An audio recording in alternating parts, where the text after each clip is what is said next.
Om.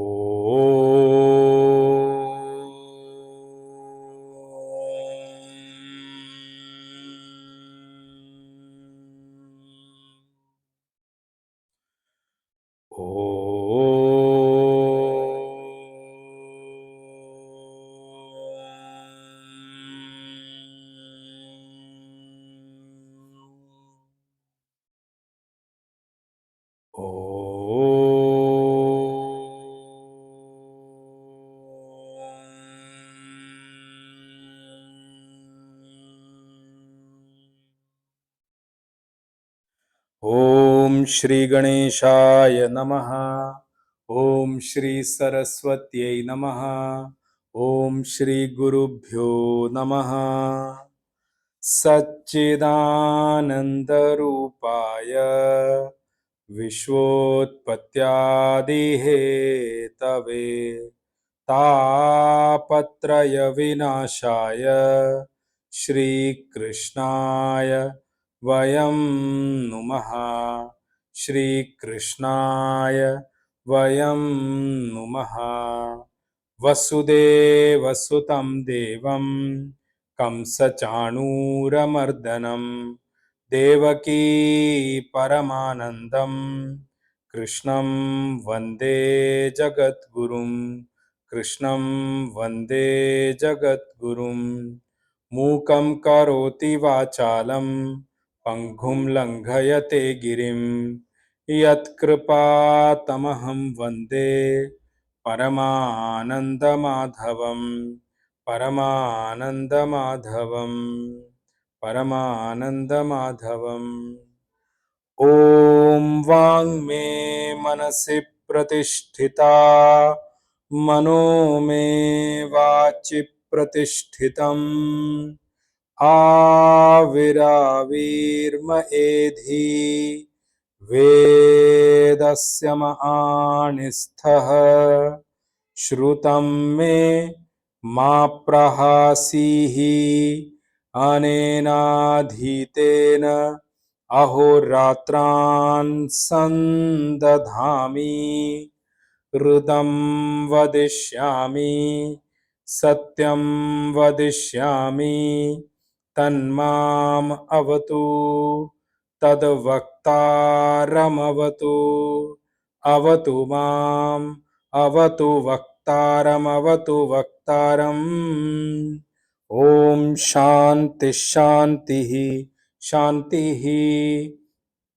सदाशिवसमारम्भां शङ्कराचार्यमध्यमाम् अस्मदाचार्यपर्यन्तां वन्दे गुरुपरम्परां। श्रुतिस्मृतिपुराणानाम् आलयं करुणालयं नमामि भगवत्पाद शङ्करं लोकशङ्करं। शङ्करं शङ्कराचार्यं केशवं बादरायणं सूत्रभाष्यकृतौ वन्दे भगवन्तौ पुनः पुनः। ईश्वरो गुरुरात्मेति मूर्तिभेदविभागिने व्योमवद्व्याप्तदेहाय श्रीदक्षिणामूर्तये नमः।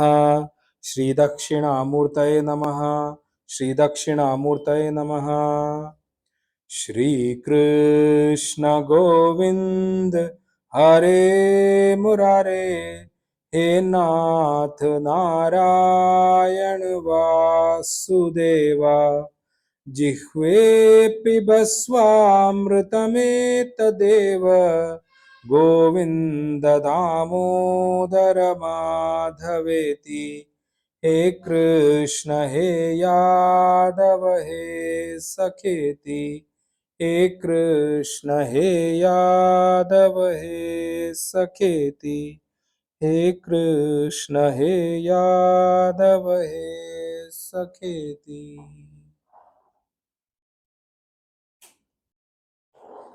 Narayan Narayan Narayan.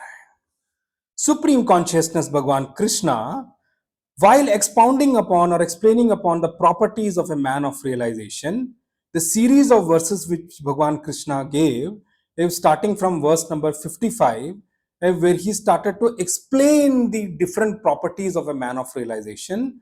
In the first verse, Bhagwan gave the key property or key important factor which is emanating out of the a man of realization. The key property of a man of realization is actually foundational property, which we call it.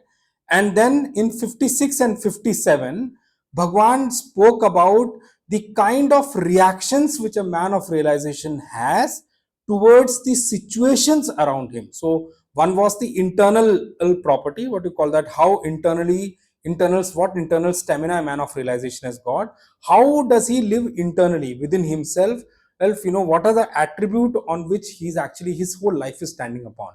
And in the 56th and 57th verse, Bhagwan spoke about what is the reaction of this man of realization towards the external situations which arise in his life. So for a seeker also, the message which Bhagwan is driving for us is that a seeker also, when both happiness and sorrow, sukha and dukkha comes, or auspicious or inauspicious situations comes in our life, shubha and ashubha, we should move away or move above the natural reactions which we have towards these kind of situations arising in our life, the pair of opposites of happiness and sorrow, and auspicious and inauspicious. We must get over them, we must grow above them. In case is we as a seeker are able to manage our reactions and maintain an equanimity in these kind of pair of opposites which arise in our life, if that is when, and it will be beneficial for us to actually make the knowledge of the self, convert that into an understanding and experience in our life, which is what I coined with that term in Sanskrit called prajna. That is when we will be able to manage our understanding of the self and able to put forward efforts to start living those knowledge which we have learned about the self. So which is what is talking about the firmness of the knowledge of the self. That is what will give us abidance in the self. In the situations of pair of opposite, if we are able to manage our intellect in such a way that we are able to maintain an equanimity irrespective of whether happiness comes or irrespective of whether sorrow comes, irrespective of whether an auspicious situation comes or irrespective of whether an inauspicious situation comes, that is what is definitely going to be one of the most helpful factors to make our understanding of the self firm within ourselves. And on the contrary to that, if situations really trouble us, situations disturb us, and we remain perturbed in the event of situations arising in our life or hitting us in our life, at that time, remember, if we are continually only managing situations which are arising in our life, then the understanding arising out of the self knowledge gained, and we won't be able to maintain it within us. We won't be able to tackle that within us and to retain that knowledge, to convert that into an understanding within us. That's why Bhagwan says these situations are one of the biggest obstructing factors of gaining understanding of the self from the knowledge which we have gained about the self through Shravan. Like one example I'll give you. For example, if somebody has got weak immunity, a very low immunity, just think of that situation. A person with a low immunity, the moment these is external climate changes happen, not the climate change that way, the weather change happens, like winter comes or summer comes or monsoon comes, because the immunity is low, there is a very high risk that this person may catch some kind of an infection, some kind of a disease with the weather change itself. In the same way, if somebody's intellectual immunity or mental immunity is low, I'm just giving you, translating that same to that. One is physical immunity, one is internal immunity. Internal immunity is what I speak about in the WhatsApp group also, I said many times, is what we call about spiritual stamina. That is our internal immunity. So if somebody's internal immunity is low, remember, every situation will impact this person. This person will always be perturbed, will always be disturbed, will always be doing firefighting throughout the life, managing situations. If somebody is doing firefighting in life, managing the situations, where does that person has the time to even gain the knowledge of the self? forget about or converting it into an understanding, forget about making it an experience. So that's why Bhagwan is laying so much emphasis in the series of verses which Bhagwan is giving, talking about the properties of a man of realization, that these things in our life are very important. Please remember, as I mentioned very clearly in all these verses till now, both auspicious and inauspicious situations, and also happiness and sorrow, are nothing but situations only. So that's why, in the context of situations, what is that a man of realization, and especially we as seekers, should follow? By seeing what the man of realization has in terms of the reactive reactions towards these situations, is what for us as seekers we need to pick up. Now, continuing from there, from the verse 58 onwards up to 68, both inclusive of 58 and 68, which is 11 verses, Bhagwan is elaborating upon, or bringing forward to us a topic of self control. You see how much importance and how much emphasis Bhagwan is laying on self control. People may talk whatever outside, that's immaterial, but self control is definitely one of the important factors for us to grow, for us to be successful in life. So Bhagwan is talking about that, amongst all these things, he's talking about, elaborating in 11 verses about what is the state of self control of a man of realization.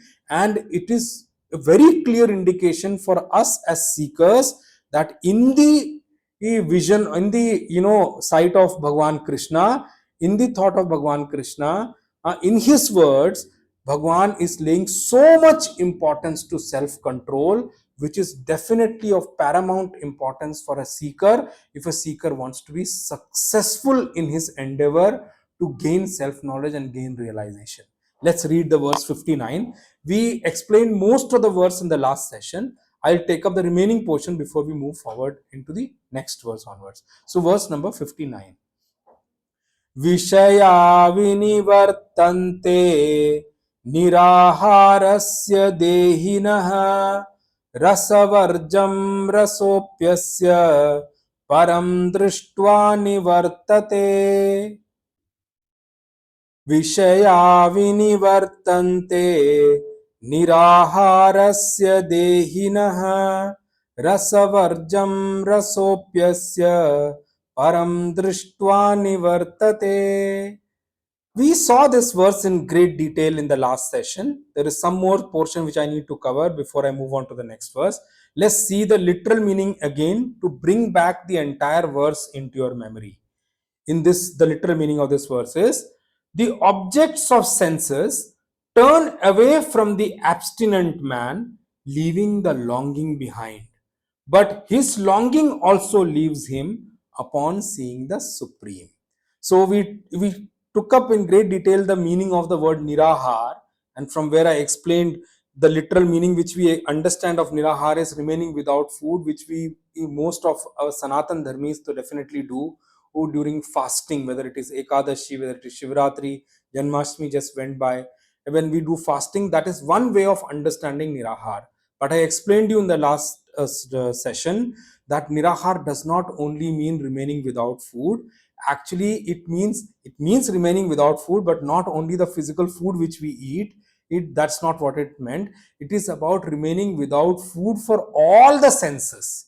Actually, all the senses are consuming things from outside, taking it inside the mind, and mind is enjoying or being sorrowful, whatever it is, mind is taking out the reaction from there. So we saw that at in quite length in the last time. And the thing which Bhagwan is trying to bring out is that one who starts to remain abstinent, or starts to remain away from with the external sense objects, and I told you, when I say objects, it's objects, people, emotion, everything is inclusive in that. When a person makes an effort, makes a concentrated effort to remain without objects or remain away from objects, what eventually happens is the objects also start to recede back from that person. And what subsequently happens there is, between the dehi, between the jiva and the objects, the distance starts to increase.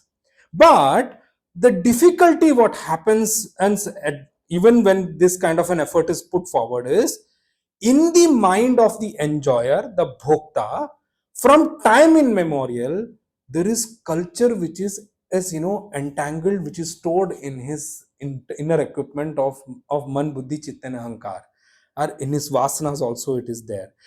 Which is what Bhagwan is coining with a term called rasa varjam. Now, the meaning of the word rasa technically in literal meaning of, we can convert that word into rasa means taste.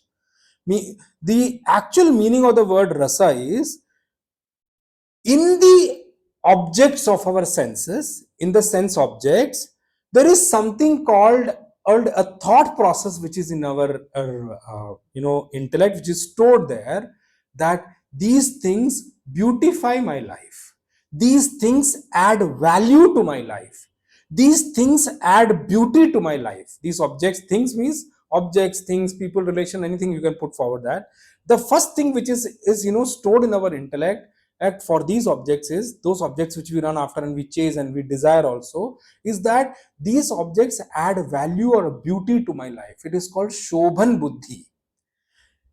With the shobhan buddhi, with that thought of these objects adding value and beauty to my life, the other thing which also automatically associates with that, the moment something adds in my mind and I have a thought that it adds value and beauty to my life, I will also start to give it importance in my life, which is called mahatva buddhi.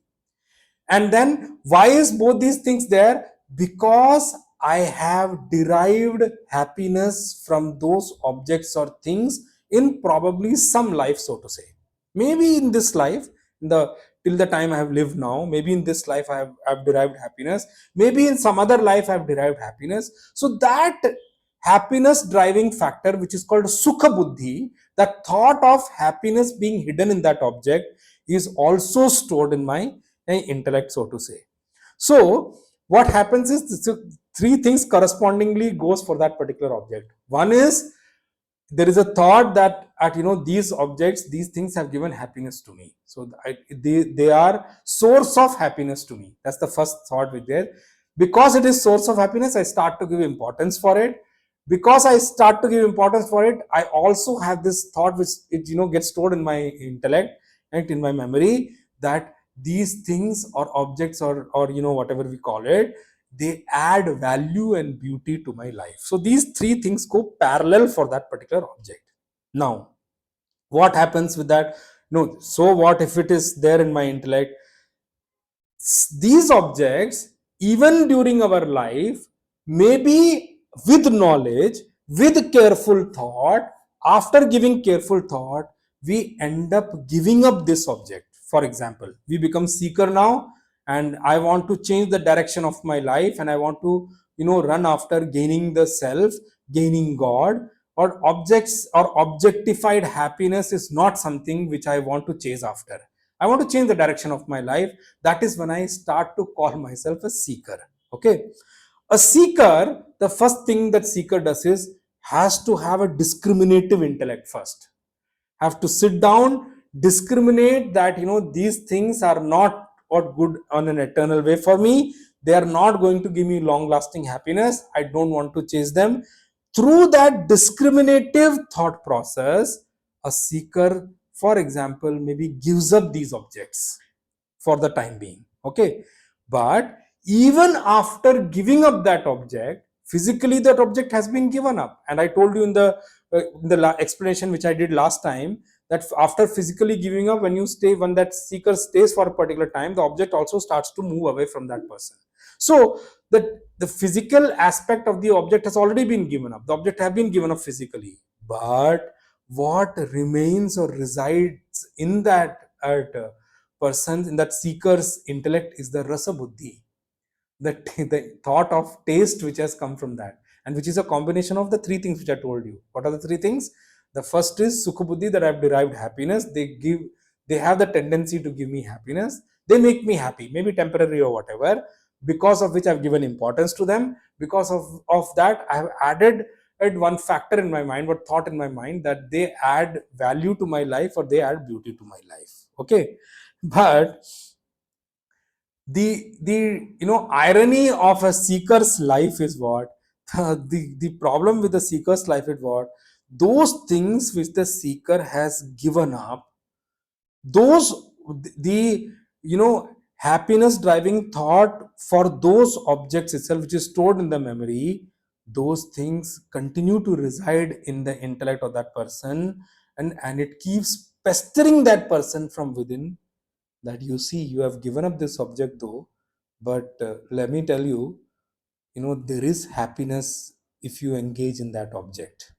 So this thought also keeps pestering that person. Whatever you may say, this is there in most of the people you will see. So since happiness driving thought is there, because of which there is importance also associated with that object. I told you they both go hand in hand together. So in and which I where I left in the last session, in one half of his intellect, and one half of the thought stored about an object in his intellect, in the one half of that thought, there is this thing that this object is not good for me, there are faults, there are problems, and once I engage in these objects, it is definitely going to create problems in my life. That's one half of the thought, because of which this seeker had given up those objects or things. In the next half of the thought pertaining to that particular object, the memory in the thought stored in the memory of for that particular object, there is also one thing which is maintained, that yes, whatever I may say, I have got happiness also from that object at some point in time. Now remember one thing, this dosha buddhi, or the thought that there is fault or there is error or there are issues, there are problems with that object, has not, or is not been made because somebody said it. It is definitely out of that seeker's own experience. It's not that somebody told him there is a problem and he stored that in his memory. No, it's not like that. This person has experienced a problem with that object. It is his personal experience that these objects are not good for me, they are definitely not going to be helping me anywhere, they are only going to have problems in my life. He has already seen that from his own experience. That is why he has identified that these are the problems with that particular object.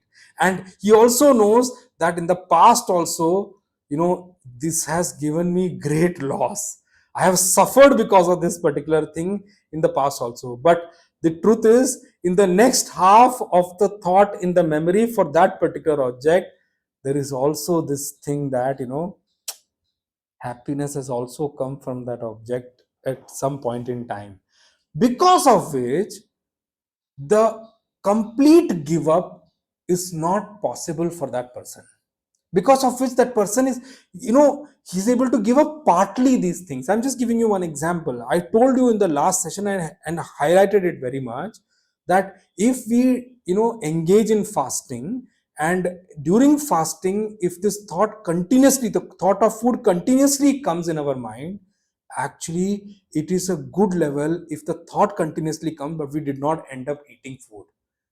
If we are fasting and the thought also doesn't come, then what is the effectiveness of self control? Fasting is also one of the mechanism to generate self control in us. That I may be a foodie, if a person is a foodie, trust me, that person, if he is able to practice fasting, I'm telling you, it is going to be far more beneficial for that person. If somebody is a foodie and eats food the whole day, and if he or she is able to maintain in the distance from food for a particular time and that person is fasting, trust me, it is going to be far beneficial for that person. It is definitely going to give that person very big benefit. So because of this thought process, because these two half of the thought process which are completely opposite to each other consistently resides in our intellect, because of that, the full give up or the complete give up also, is not able to, this person is not able to do, neither that person is able to completely accept also. So neither this person is able to give up completely, nor this person is able to engage or hold on to it completely. So both the things are not possible for this person. And that is why once this person engages with that object, there is deep repentance which starts to arise in that person, that it keeps reminding him of the kind of problems which comes from that, and this person starts to repent that why did I engage in it, but he's already gone it. And once he or she gives up, then the other thought which starts pestering him is that in case you would have engaged with it, probably you would have got some level of happiness with that particular object. Now you are missing on that happiness completely. And that's why our scripture says the objectified happiness or vishaya sukh, the objectified happiness is like the bait we use to catch fish while fishing. The bait we use while fishing, it's like that. What? The bait is kept to actually catch the fish, but there is the aspect, or there is a thought in the fish that this is my food, it is going to give me happiness. Even though that food is kept to catch the fish, this is the same thing which happens with all the kind of objectified happiness.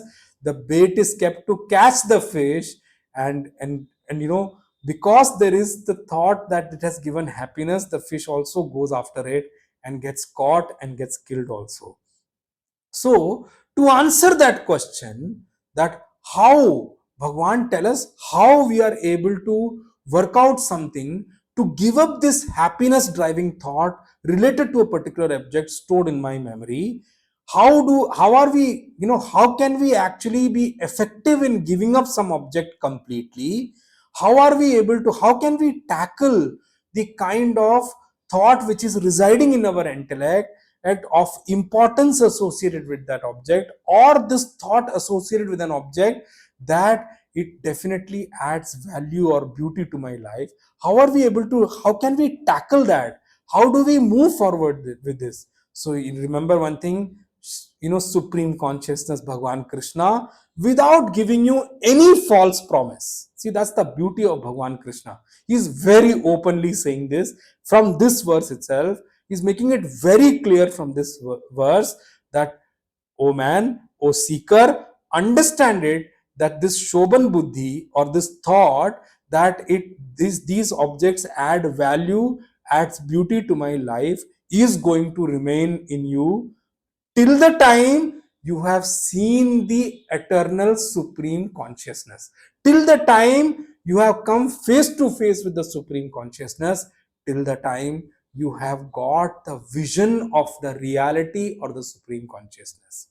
Unless and until you have seen that supreme consciousness and you start to experience the happiness which is not objectified, the happiness, I would not even use the word happiness there actually, unless and until you reach the level to start gaining the bliss of the subject, uh, the bliss of the subject, which is the supreme consciousness, the subject, can't even call the subjectified happiness actually, that happiness which is not objectified at all, that happiness which is the real nature of the supreme consciousness, till the time one has not experienced it, till the time one has not got or realization of that, till that time one has not opened his eyes towards that self, the bliss of the self, till that time this thought will continuously remain in you.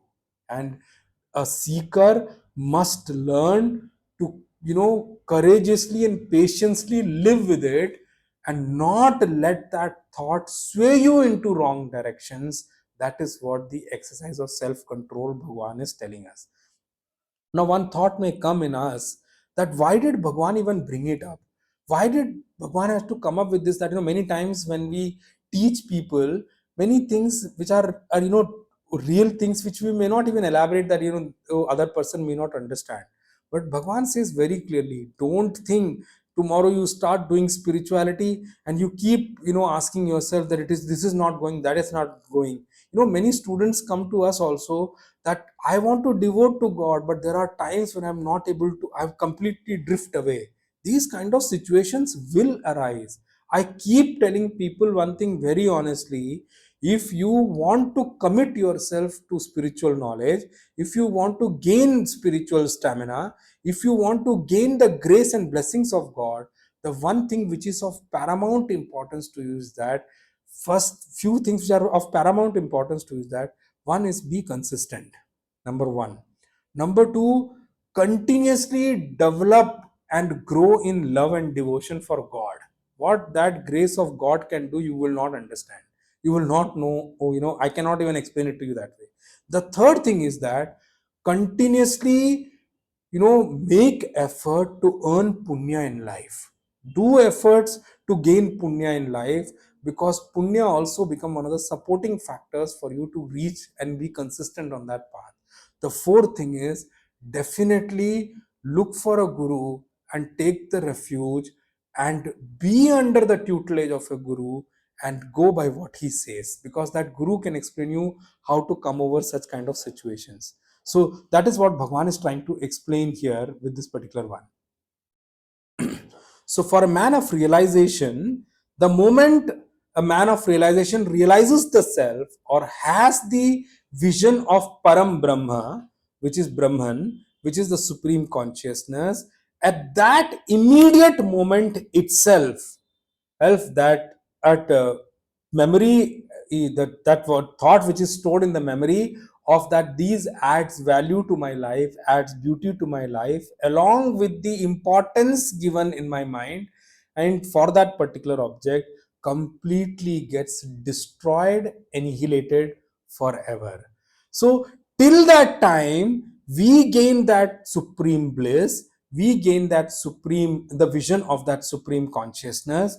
For a seeker, it is the message that we must live with complete discriminatory intellect. We must live a life of discrimination, where we discriminate what is good and beneficial for my moving in that ultimate direction, and that which is to be given up, I must make a choice to give that up. And the thing is we must have ample amount of courage and patience, because spiritual journey is very long. I have told this in the group also, and I've told this in one of my podcasts in the past also. In spiritual journey, one of the most important things which we have is we must have patience. Don't rush through it. You cannot rush through your spiritual journey. It is not like that at all. It is not some subject that your subject you can study in 1 month. It's not a crash course. There is no crash course available for or spiritual knowledge. So first thing is you must have develop patience, number one. Number two, you must have utmost faith in the words of your guru and scriptures, which are ultimately going to make you walk over to the other side of self-realization.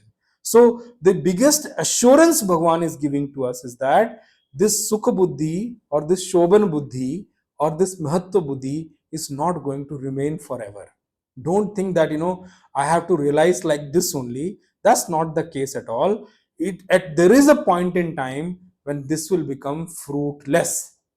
This will become like a roasted seed, which will not have any ability to sprout out in any form of desire ever. So that's why Bhagwan is saying, and we must work towards it.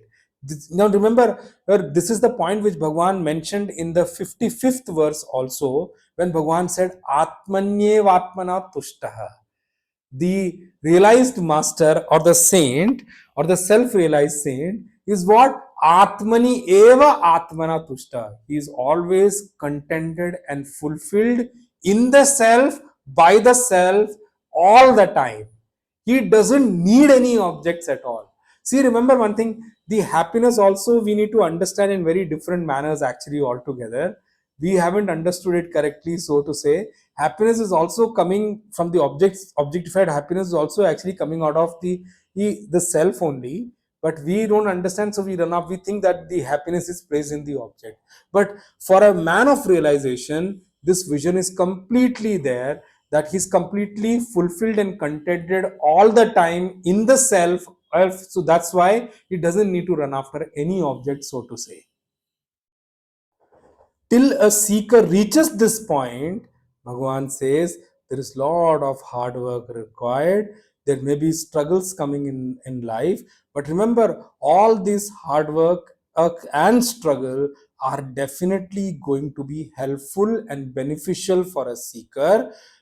And definitely going to be helpful and beneficial for the seeker, because it is ultimately going to give him the best.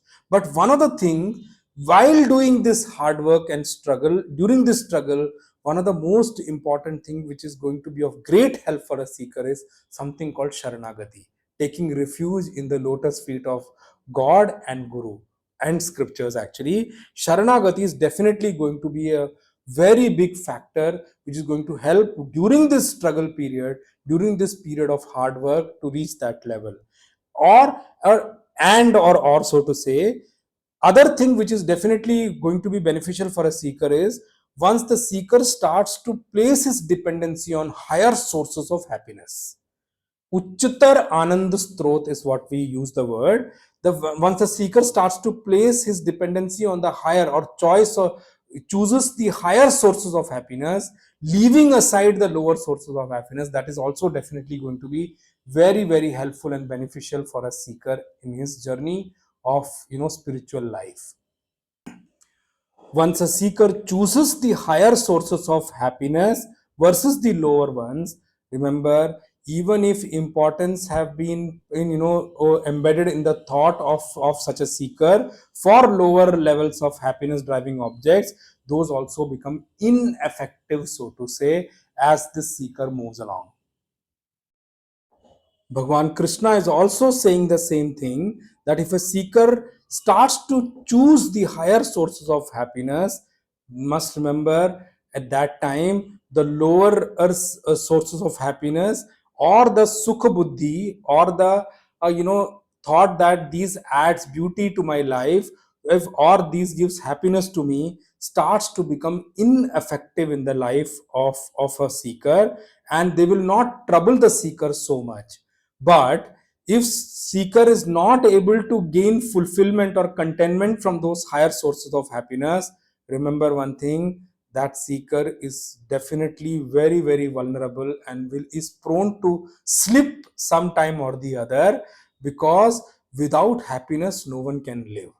So slowly, gradually, our effort should be to start placing our source of, or changing our source of happiness from the lower ones to the higher ones. And Bhagwan Bhashyakar, Bhagwan Shankaracharya ji also in his Bhashya says, Na asti samyak darshane rasasya uchchedaha. Without having the vision of the reality, without having the vision of the supreme self, without having the vision or the direct experience of the supreme consciousness, as destroying or piercing through the taste bound thought processes is not possible at all. You can't pierce through it, you cannot annihilate it, you cannot destroy it. And who is saying this? The one who is at the pinnacle of self control, Bhagwan. He's like Sanyam Shiromani. Bhagwan Shankaracharya ji is saying this. Just imagine in at that level. And that is exactly what Bhagwan Krishna is also telling us through Bhagavad Gita, that this is what the state of self control is all about. If that is what the topmost people at that level of the supreme level of self control are talking about, and Bhagwan is talking about, then I don't think we need to bother about the definitions of self control given by worldly people at all. There are so many definitions prevalent, but they are all very limited, so to say. They are all not completely thought after at all, and they are not holistic at all. People usually say that self control means what? You are actually moving away from things. How can you live? How can you do that? Those things are not relevant. People's definition is not relevant. We should actually adopt the definitions and the levels spoke about by the scriptures and Bhagwan himself. I'm just giving you another example for you to know. A person who is a habitual smoker, I'm just taking an example of that person. Now, a habitual smoker also knows the problems arising out of smoking, the health issues which this smoking habit is going to give that person. This person is well aware of it, right? He's already knows that this smoking is not good for or this person at all. But his experience is also that from smoking he had gained happiness. Maybe it's for a few seconds, doesn't matter, right? He knows that I have gained happiness from it. So, how much amount of lecture, how much amount of teaching we may give that person, and this person is definitely going to not be able to give up cigarette at all, because that sukha buddhi is very strong in him. When this person smokes also, at that time, this thought that cigarette smoking is injurious to health, there are health issues is related to smoking, there are a lot of problems there, it tries to stop that person from smoking also.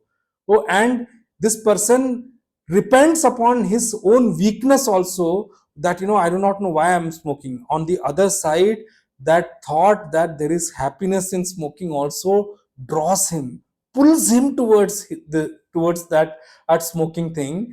And so you see, on one side this person has got repentance also, on the other side there is happiness driving thought also with that object, which is drawing this person or pulling it towards him.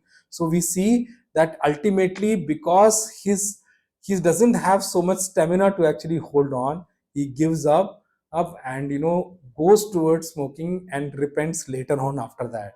So you will see in the common parlance also, this dosha buddhi and sukha buddhi, this thought that there are issues, there are problems if I engage with this object, and the thought that there is happiness also coming from that object. This kind of opposing thoughts 99% people face in life. Now, this is a very important thing. 99% of us face this problem. We can all introspect ourselves and see that wherever we have gone and slipped also, this is the problem with us, that our self-control has been not strong enough to stop us from that. There are people who exercise a lot of self-control otherwise also, right? So Bhagwan Bhashyakar says that the moment we start to derive happiness, or choose the higher sources of happiness, like bhajan, shravan of scriptural talks, of going on and attending satsangs, once we start, and even I'm talking about our classical music also, classical dance also, those things really help a lot. The other thing which goes is that the person, one what we should take refuge in is that sharanagati. We should definitely take refuge under a guru, a scripture and God, which will make us actually free from this worry, actually, which will make us worry free, and make us free from this worry that I'm going to fall down or somewhere. And also, along with that, this person with courage should practice moving away from objects, or the thing which Bhagwan is mentioning as nirahar. That practice should be done. Then if this is done, one day this person is definitely going to reach a border, reach a point where all these things will remain this side, and this seeker will cross over to the other side. Remember, we must make the understanding and the knowledge of the self firm. We must not delay it. If somebody thinks that what is there in such a such a kind of practice is because I have already listened to the self, I already had, I think I know, and all those kind of things. These kind of lot of wrong thoughts come in us also.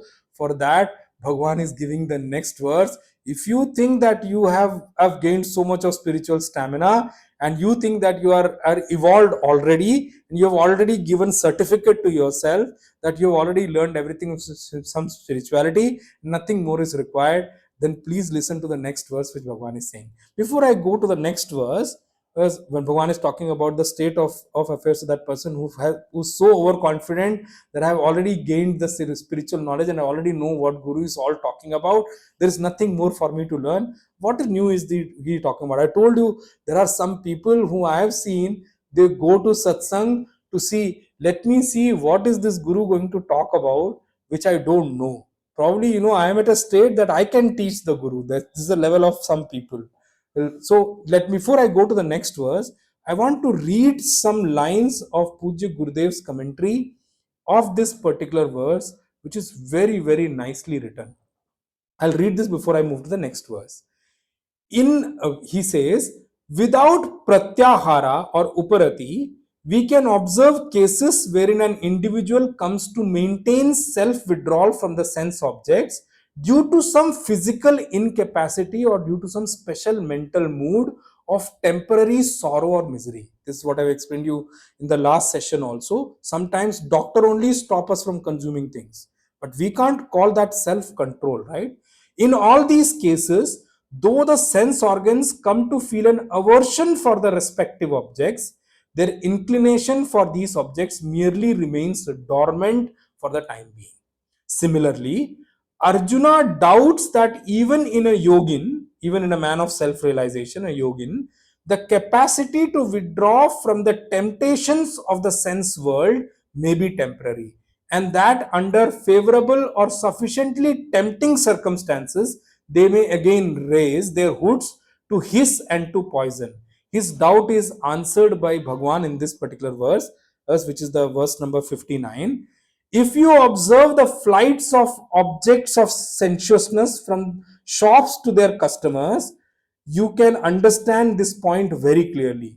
They always reach only those who are courting them and are panting to possess them.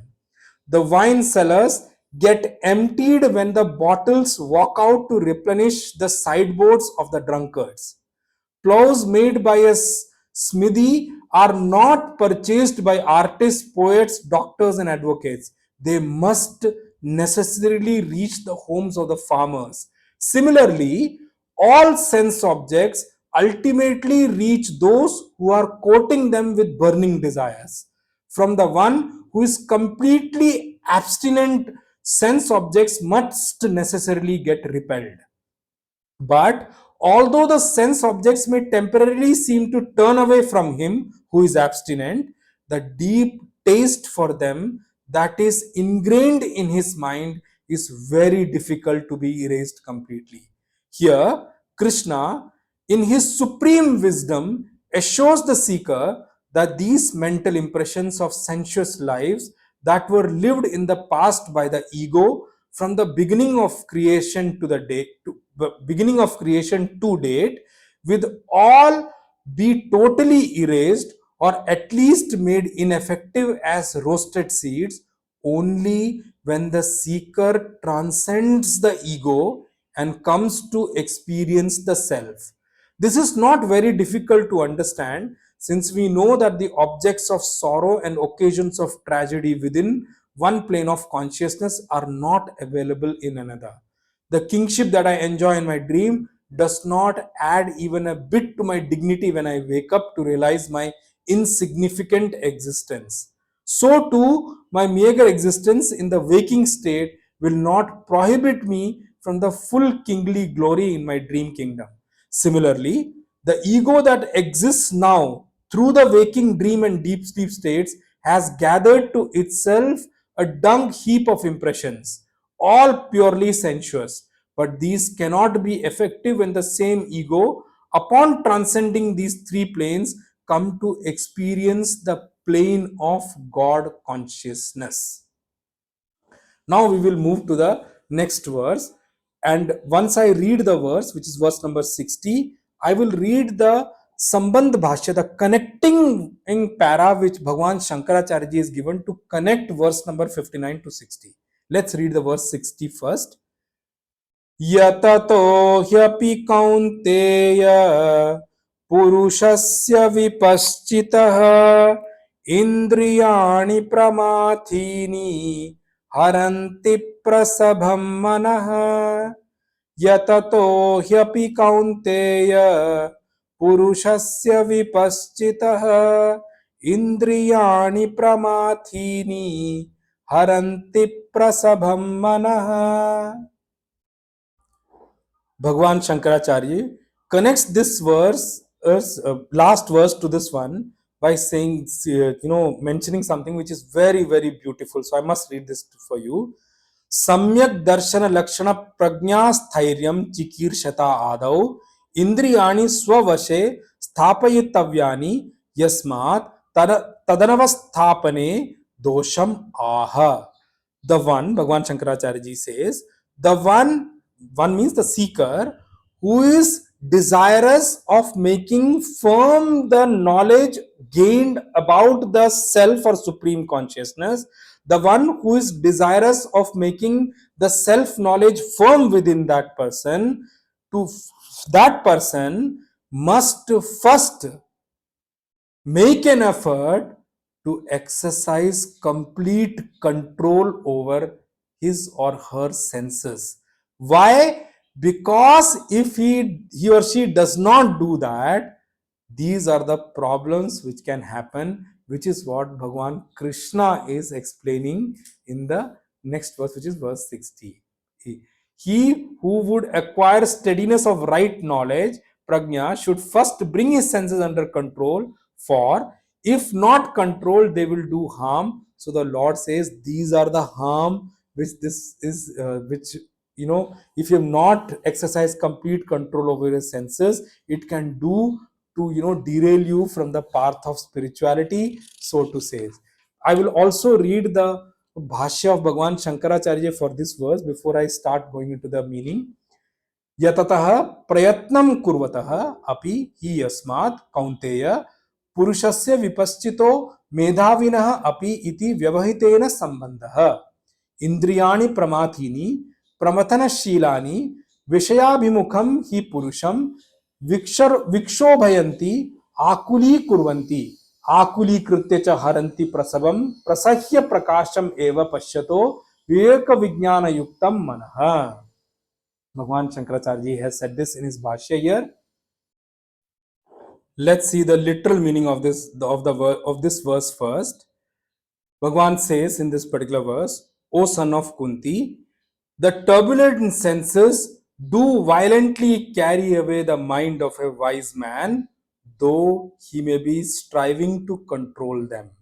Remember, the verse starts with the word called yatataha hi api. Even though this man may be striving to maintain self-control, Bhagwan is not talking about normal people here. Huh? Bhagwan is talking about yatnavan, yatataha. Yatata means that one who is actually striving or working hard. Yatataha api. He is continuously making an effort to actually grow in the spiritual arena. Means what? Bhagwan Shankaracharya has made the meaning Medhavinaha. Medhavina means the one who is a wise man, the one who has got a, you know, discriminatory intellect, so to say. Not that, you know, not normal intellect Bhagwan is talking about. What Bhagwan says is, you know, these senses, O Arjuna, O son of Kunti, they are so strong factors to take us away that it actually churns our intellect, so to say. These senses Bhagwan is talking about. This churns our intellect means it kidnaps our mind and intellect completely into the direction.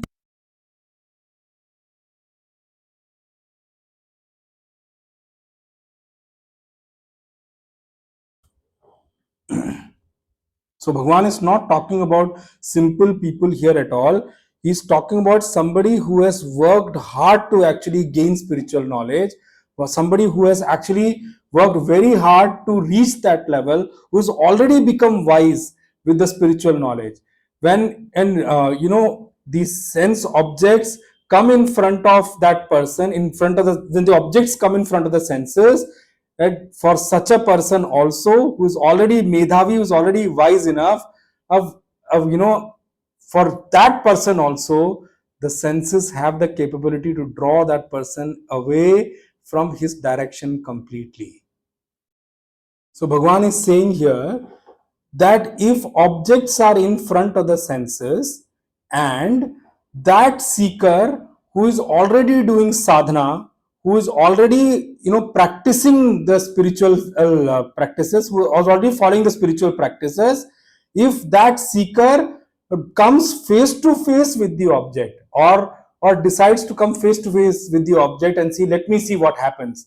Remember, to that seeker also who is already practicing spirituality also, oh, these senses will actually these objects come, in front of the senses, will make the seeker, has got the capability to make the seeker spellbound, has got the capability to make him agitated.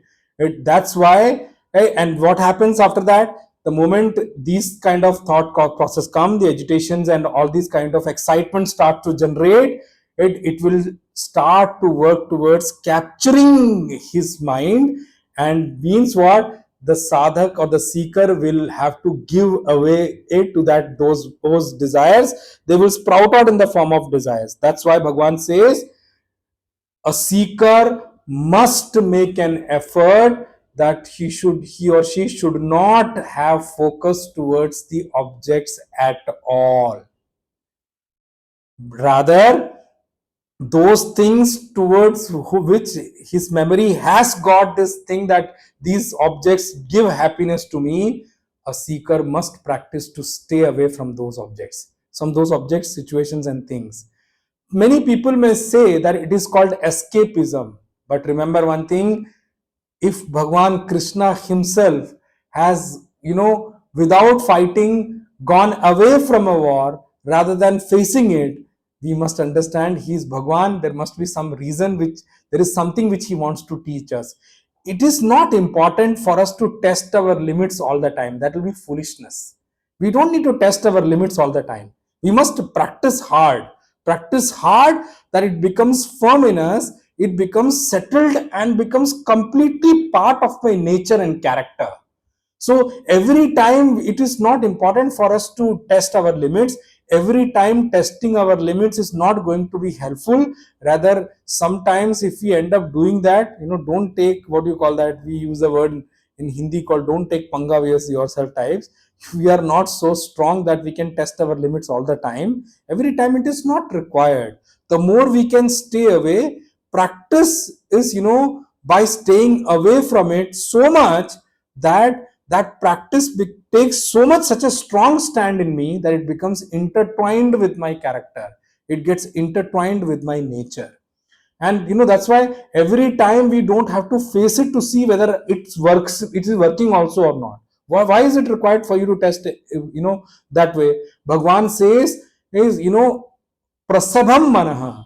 It captures, it actually kidnaps the mind so much by force, and that too in broad daylight, in front of your eyes. It will capture you, it will kidnap you, and move away. Here manaha actually means here prajna. Manaha means the intellectual knowledge which you have gained through the self. Bhagwan says the spiritual knowledge which you have gained, it will take away, it will kidnap that from you and take it away, and make you pay ransom for or releasing that thing, so to say. Bhagwan says that's why it will take away all the spiritual stamina you have gained. It will take away all the spiritual practices you have learned, so to say. That's why Bhagwan says it is going to take away in broad daylight, in front of your eyes. It has got that much of power. Don't take sense objects and these worldly objects and things so lightly. They are not so light. This is how the whole world is running. So technically, when we try to work towards spirituality and gaining spiritual stamina, we are actually trying to go, above gravity, so to say, in literal terms. If I say, when the moment somebody goes into space, when they move away from the gravity and the gravitational hold, or from the, once they cross that, there's a lot of pressure which they have to experience. So this is the same thing which happens with spirituality. We are made to actually look towards us, the worldly objects and all those things, and work through that in the world. And here you are asking, the spirituality is asking us to turn away from those objects and move into a different arena which we can't see. There is a verse in Upanishad also: paranchi khani vyatarna swayambhu tasmat parang pashyati na antaratman. He says that our senses are made in such a way that they are only capable to see the external objects. Senses can see only the external object. Na antaratman. It can never see the self, because self is the illumining factor behind these senses to function. That senses which borrows the effulgence from the self and projects and captures the objects from outside, it can never make an attempt to see that at illumining factor behind those senses. Paranchi khani yatarna swayam buhu tasmat parang pashyati nantaratman. The verse further says, kaschid dhira pratyagatmanamaikshad avritta chakshuhu amrutatvam icchan. That's the verse which comes over there in Upanishad. So Bhagavan says here, that is for a spiritual seeker, that is the biggest asset to be stolen from a seeker. So work hard, worked hard so much to gain that, and suddenly by just one inadvertence. That's why I'll tell you one thing very honestly. I've said this in the group also. I've said this in the past podcast also. For a spiritual seeker, utmost alertness and vigilance is required all the time. This is one of the verse which actually points out to that factor. A spiritual seeker cannot think that he or she will go and mix up with anybody and everybody and go and enjoy anything and everything and still gain spiritually. It's not possible.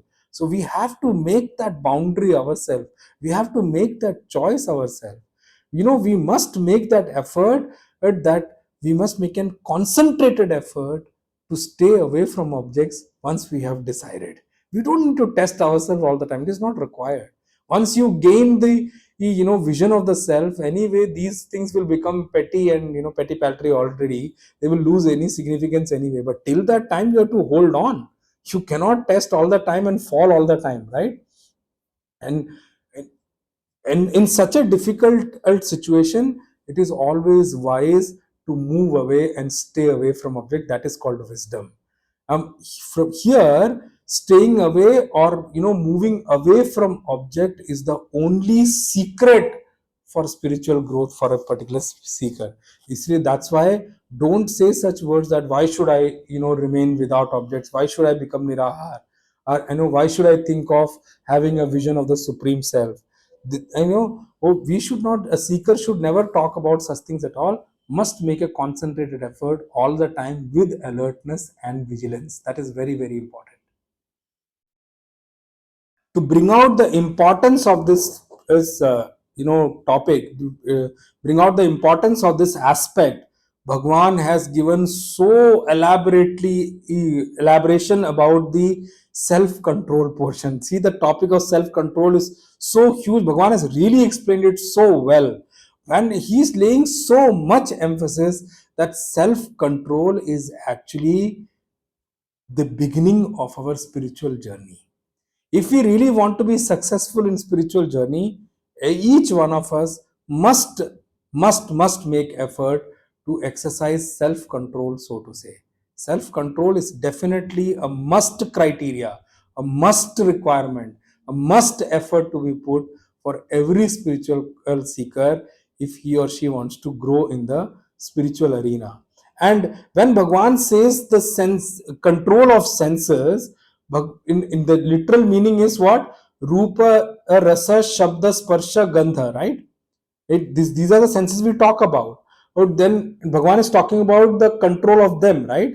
But the control in real senses actually controlling actually means making our character, making our reaction beautiful day by day. Every reaction, we react from our senses, right? So we perceive from one of Puja Gurudev used to say it very beautifully. Perception and reaction, these two things are going on continuously in our personality. We must know this, perception and reaction, these two things are going on continuously in our personality. Through our organs of knowledge, which is Jnanendriya, we are perceiving all the time. And through our organs of action, Karmendriya, we are reacting all the time. Whichever jiva is living or leading a life, they are doing these things continuously throughout. Receiving and perceiving and reacting, and that's something which is continuously going on in our life all the time. So what do you mean by self control? self control and the sensual control means beautifying our personality, beautifying our reaction.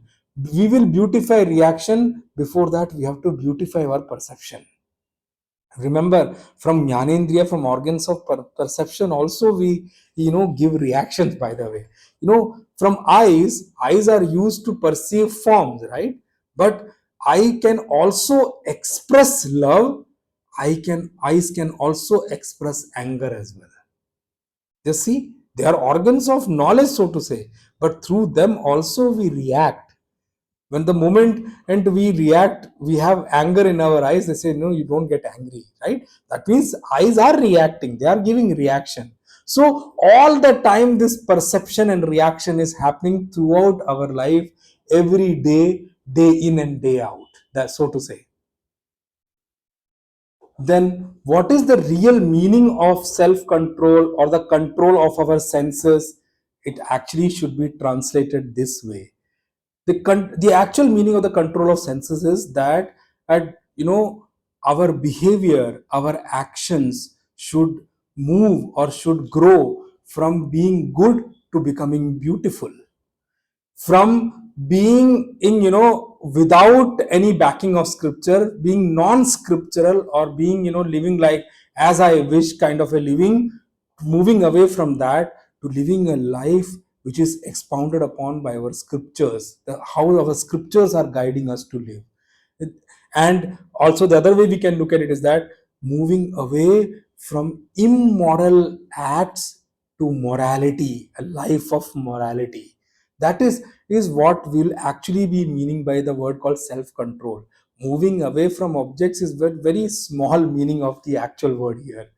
Remember one thing, all the time our senses are engaged with objects. They're always trading with the objects. They're always doing business with the object.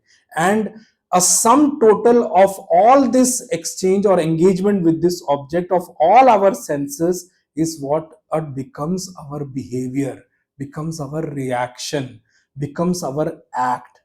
And as I told you, our senses are divided into two portions: organs of knowledge and organs of perception. One gains, or one gathers the engages with the object to gather the things from the outside world and takes us inside to gain knowledge, and another one and gives it out to give reaction to that particular thing. So that is what when Gurudev says is, in the objects of senses are not only five, so to say, and we must actually make an effort to give a little bit deep dive into the organs or on the objects of our senses also. So we must explain it a little bit more elaborately. What do you mean by actually the objects of engagement for our senses? In real terms, the hatred, love, anger, respect, disrespect, they are also objects of our senses. And we receive them also, and we give them also.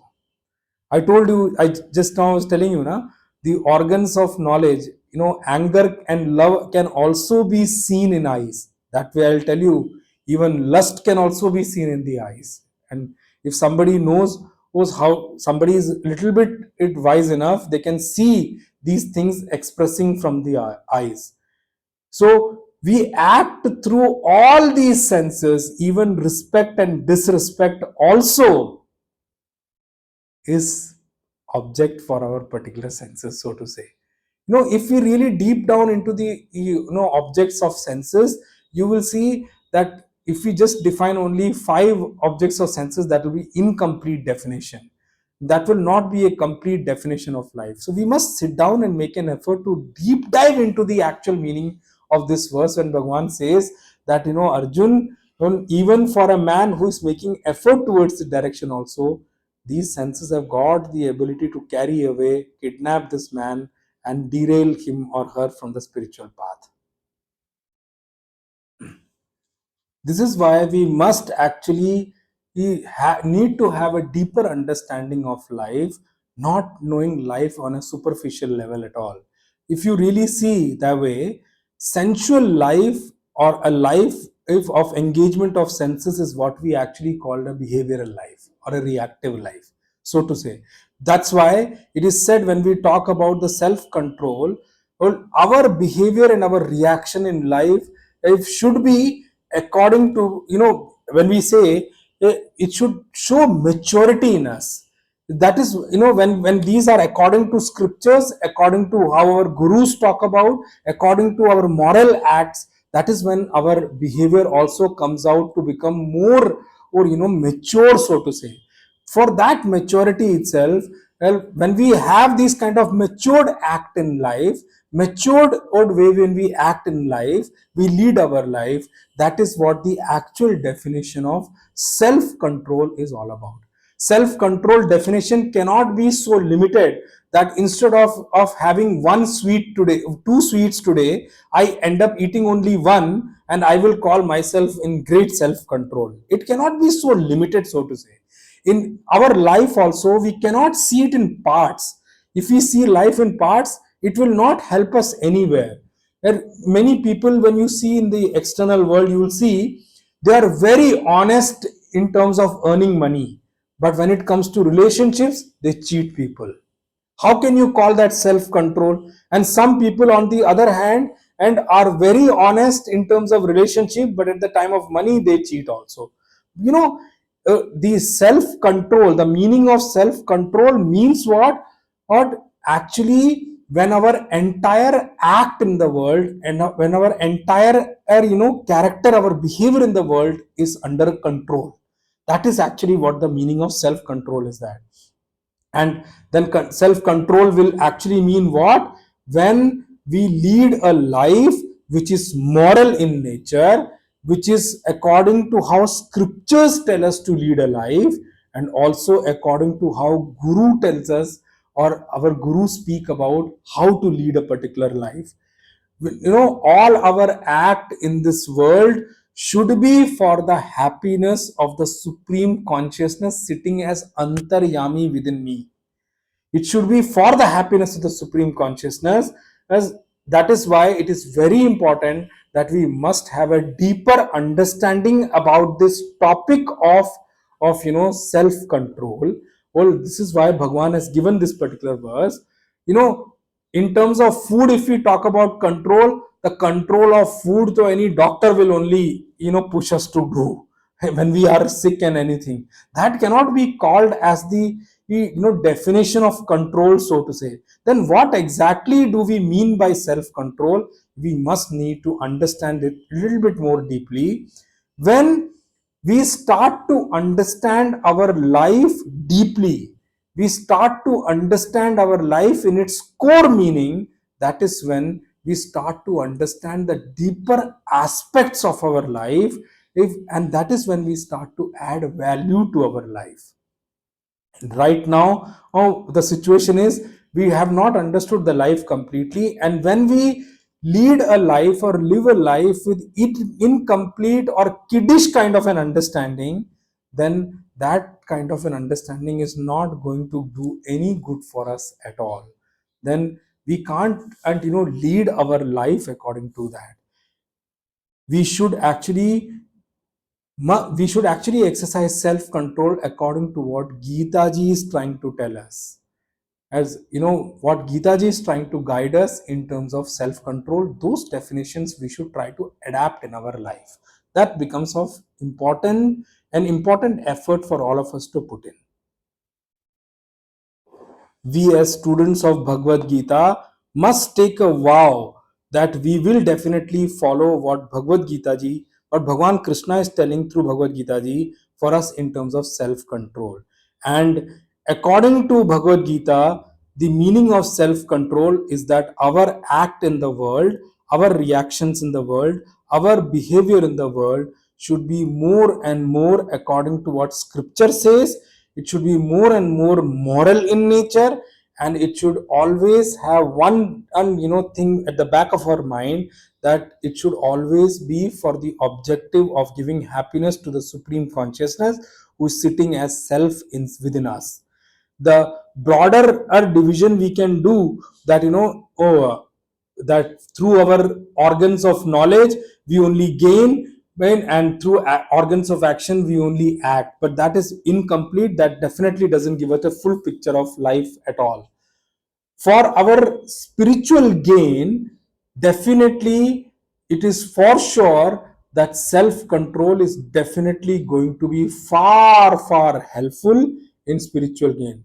But it's not only that, even in every walk of life, if you want to be successful, if you want to taste the success for a longer period of times, excuse me, you must take refuge in this quality called self control. Self control is something which we should start working on from now on immediately. Remember, a life of self control is actually a good life. Life of self control is the life which is going to become a cause for my evolution. A life of self control is not only going to help me evolve myself, but a life of self control is also through me going to help others also evolve as a helping hand for others as well. That is why Bhagwan is saying we all must make an effort, that we must practice some kind of self control all in within all of us. And wherever all of us are in our respective fields, we must understand what kind of controls are required by us and what kind of controls will be good for me, my organization, my people around us, my people around me, my people in the society, and anyone who I can benefit through my act. Remember one thing, there are so many people out there who are destroying themselves also, who are destroying others also. I don't know what their gati is going to be. What they are going, definitely is going to be far worse than what they can think of also. But let's not bother about that. Let us focus on ourselves so that we are beneficial for ourselves also, and we are beneficial for the society and others as well. Which means what? A life of no control means what? Just spoiling your act in this world, spoiling your actions in this world. Wherever we will be in the society, whichever strata, whichever place we are, all of us, every one of us have to act. We cannot be without action at all. That's why the first requirement from us is that we all must make an effort to improve our actions. So, improvement of our actions, and with that, I will associate one more word. We must also see that our actions, let them be pure also. And purity first comes from intent. Huh? Purity comes from intent first, and then it starts to translate into action. And you know, this purity of action, the pure action, if we work towards purity of action, this purity of action is going to give us an opportunity that we are able to move towards spiritual gain in life. It will help us gain spiritual stamina. It will help us gain that purity for us to grasp and understand the deeper spirituals, the subtle subjects of the spirituality. It will definitely help us create an understanding about the self, not only gain the self, but also it will help us make the spiritual learning firm within us also. It is a great blessing for us if we are able to develop this kind of a life where our act in the world is pure in nature. Our act in world is actually pure in terms of intent also, and pure in terms of act also. For seekers, this pure action, purity of action, and we must understand, is a big blessing for a seeker, because that is what is going to help a seeker gain the subtlety of, or make his intellect subtle for him or her to grasp the subtle subjects, and then walk towards gaining the understanding to make himself or herself firm in that particular self knowledge. And you think it yourself, uh, when you meet someone and you act with purity with a person, and you, or I would use the word, you act sweetly to somebody, just remember that sweetness of your action, you know uh, does it give you also sweetness or no? Or is it only sweet for the other person towards whom you are acting? So your sweetness of action adds sweetness to you also, and also to the one who towards whom you have acted. So that's why it is very important that we must give up all kind of wrong notions in life, wrong or impure kind of actions and impure kind of intents in life. We must work towards that. Actually, you can think it this way also, or you must think it this way also.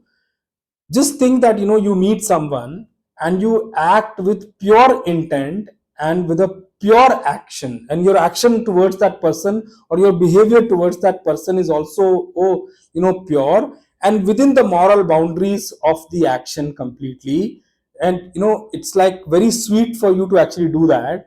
Then remember one thing, that sweet action done with pure intent and will actually leave you after the action.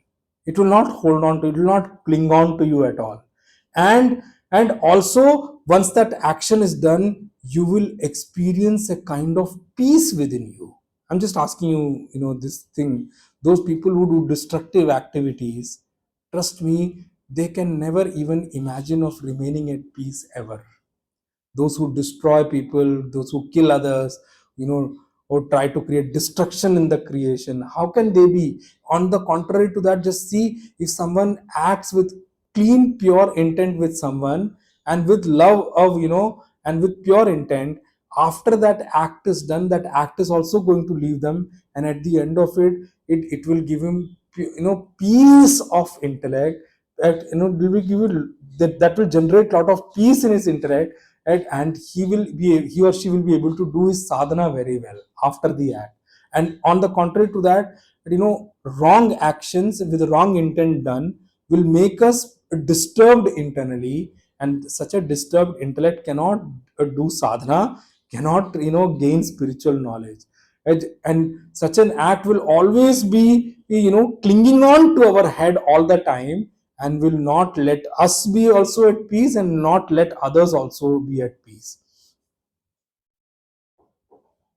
And it will be so much loaded in our mind that it will not let us sleep also correctly, it will not let us rest also. Oh, forget about doing manan, forget about reflecting upon what is being gained.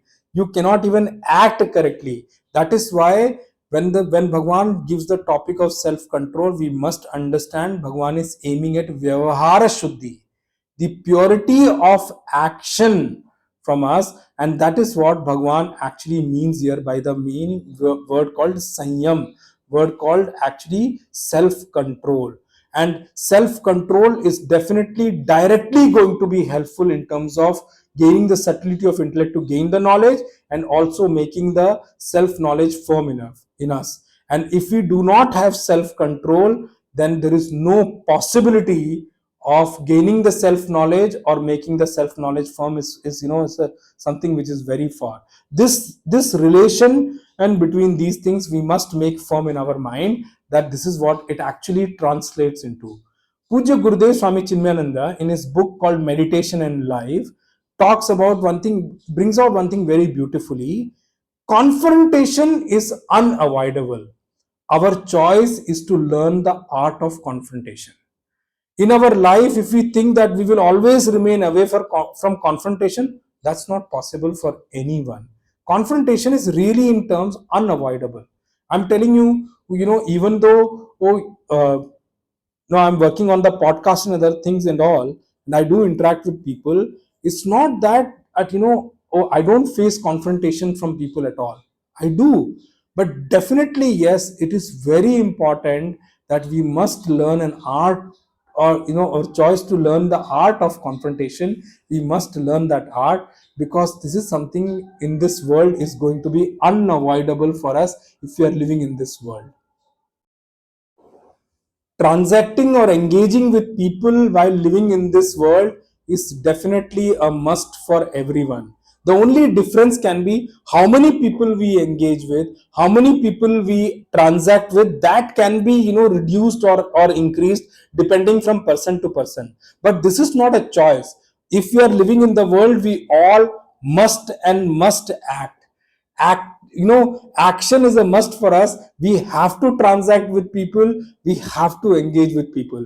Okay, even if I hypothetically think that somebody runs away from the world and goes in Himalaya and sit there, do you think that that person will be able to avoid transaction forever?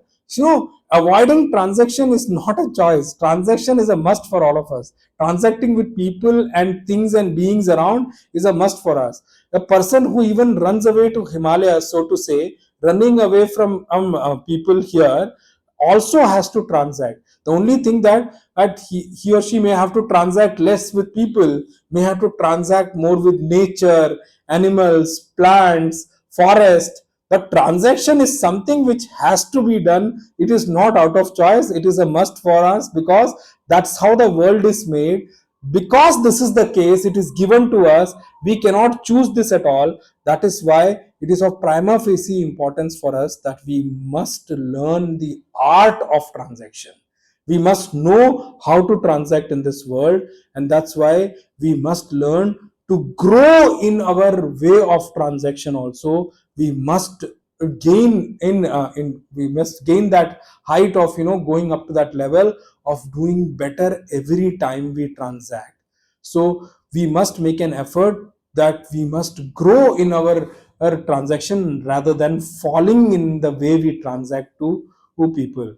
For a seeker, these 2 points are very important. The first, that whatever self control is required at the a level of senses, is that is what is called actually sensual control, which Gurudev said as Uparati earlier.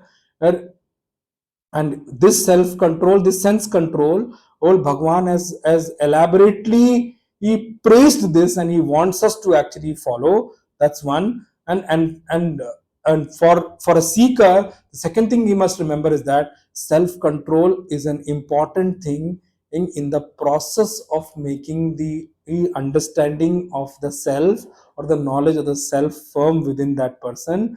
And it has got great contribution towards that. That is what a seeker must remember in terms of self control. I will now read, a line what Puja Gurudev has mentioned in his commentary of the Holy Gita for this particular verse. In his discourse so far, the Lord has emphasized that a perfect master is the one who has complete control over his sense appetites. In India, a mere philosophical idea in itself is not considered to be anything more than a poetic ideology, and it is not accepted as a spiritual thesis unless it is followed by a complete technique by which the seeker can come to live it in his own subjective experience. True to this traditional Aryan faith, in the Gita too, the Lord indicates to Arjuna the practical method by which he should struggle hard in order to reach the eminence of perfection as a man of steady wisdom. The ignorance of the spiritual reality functions within any individual in three distinct aspects: Sattva, Rajas, and Tamas. And Gurudev has explained Sattva as inactivity, Rajas as activity, and Tamas as inactivity. When the Sattva aspect in us is molested by the veiling of intellect, Avarna, and the lack of tranquility of the mind, Vikshepa, then we come to experience the sorrows that are caused by their endless roaming through the sense organs. Unless well controlled, they will drag the mind to the field of sense objects and thus create a chaotic condition within, which is experienced as sorrow.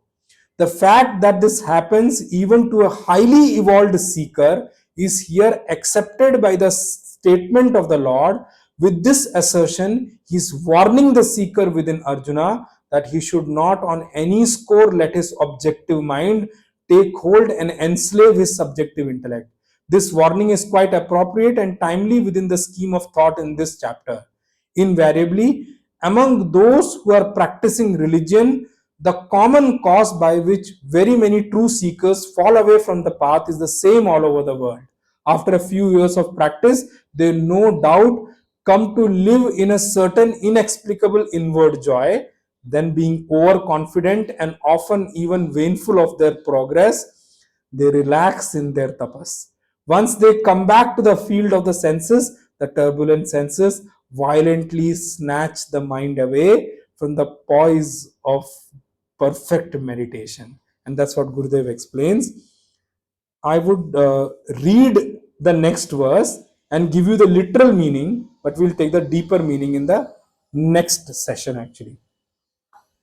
Bhagwan continues in his series of verses on self-control. The verse number 61, Bhagwan says, Tani sarvani samyamya yukta asita matparaha vashe hi yasyendriyani tasya prajna pratisthita तानि सर्वाणि संयम्य युक्त आसीत मत्परः वशे हि यस्येन्द्रियाणि tasya prajna pratisthita. The literal meaning of the verse I'll take today. Bhagwan says, having restrained them all, he, the seeker, after restraining them all means controlling them all, he should sit steadfast, intent on me, mat paraha. His wisdom is steady, whose senses are completely under control. Bhagwan says, Tani Sarvani Samyamya. Bhagwan is going to elaborate here. Now, this is something which Bhagwan is giving as a upasamhar for all the ideas, as that which he spoke about till now. Bhagwan is again saying that after self-control, what should this person do? After self-control, Bhagwan is not saying that sit idle. Can't sit idle, right? He says, Yukta asita mat paraha. You should sit steadfast in me, with complete focus in me, with gathering his complete self and sitting with the thought of me all the time, with actually completely devoted to me, with me as a supreme altar of devotion. This man should sit, not move away to the other things. The rest we'll see in the next session. कायेन वाचा मनसेन्द्रियैर्वा बुद्ध्यात्मना वा प्रकृते स्वभावात् करोमि यद्यत् सकलं परस्मै नारायणायेति समर्पयामि. श्रीमन्नारायणायेति समर्पयामि. ओम पूर्णमदः पूर्णमिदं पूर्णात् पूर्णमुदच्यते पूर्णस्य पूर्णमादाय पूर्णमेवावशिष्यते. ओम शांति शांति शांति हरि ओम श्री गुरुभ्यो नमः. हरि ओम. ओम तत्सत्.